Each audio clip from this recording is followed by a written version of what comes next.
Um relato que a gente ouve com muita frequência dos clientes é quando eu uso uma pasta de montagem, quando eu uso um lubrificante, uma graxa, às vezes a gente vê aplicações que teoricamente deveria se utilizar uma pasta de montagem, o pessoal utilizando graxa, então eu queria que você desse uma resumida e uma explicada nesse tema para a gente. Tá. É bem importante esse questionamento por causa do seguinte, na maioria das vezes você pensa assim, a pasta de montagem, como o próprio nome diz, deveria ser utilizado muito mais para montagem e para desmontagem, principalmente para facilitar. Tá? E ela tem como característica um alto teor de lubrificantes sólidos. Quando eu falo alto teor, é alto sim, é acima de pelo menos uns 30%. Pode ter algumas que tenham menos, tal, e quando a gente fala de lubrificante sólido, é grafite, bisulfeto de molibdênio, PTFE. É o próprio PTFE, né, que é o politetrafluoretileno. Você pode ter óxidos, nitreto né? de boro, né? Você pode ter algum composto cerâmico, Sim. Você pode ter cobre, por exemplo, tá? Você pode ter às vezes até alumínio, né? Sim. Todos esses são eventuais lubrificantes sólidos, né? E qual é a característica desse lubrificante sólido? Primeiro é ele conferir como se fosse uma lubrificação de emergência.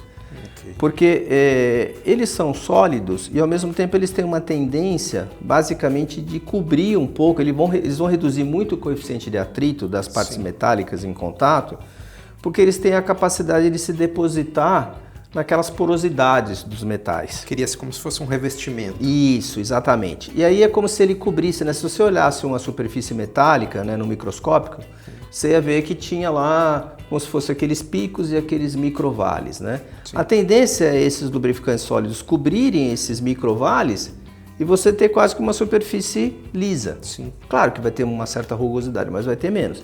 Aquilo, consequentemente, vai diminuir o coeficiente de atrito. Sim.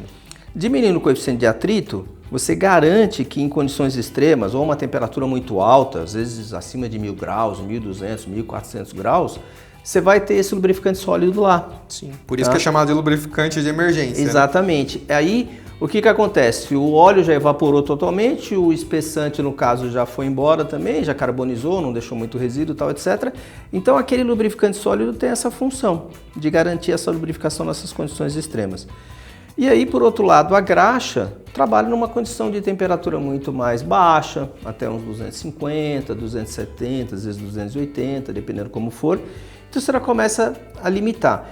E dependendo das vezes, ou na grande maioria das vezes, você pensa numa graxa para uma lubrificação de um rolamento, por exemplo. Tá? Sim. Um rolamento de esferas, um rolamento de rolos e tudo mais.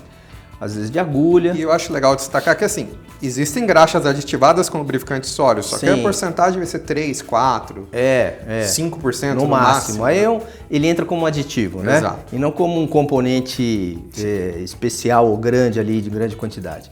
E aí o que acontece? Existem alguns rolamentos que não são adequados você trabalhar com um lubrificante ou uma graxa, por exemplo, com a presença de um sólido. Sim. Né?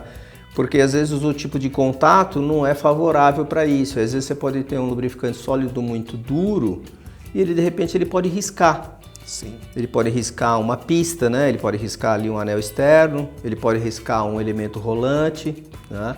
E aí, uma vez riscado, você começa a ter você uma aumenta falha. A rugosidade, né?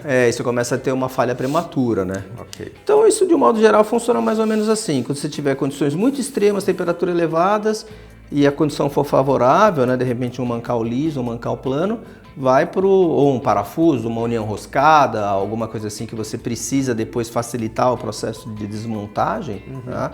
Utiliza uma pasta de montagem. E aí a lubrificação dos elementos rolantes, né? Em condições mais não tão críticas. Não tão críticas, vai para uma graxa. Aí você tem esses dois caminhos aí para seguir. E evitar de você utilizar pasta no lugar de graxa e o contrário também. E vice-versa. É isso aí. Valeu.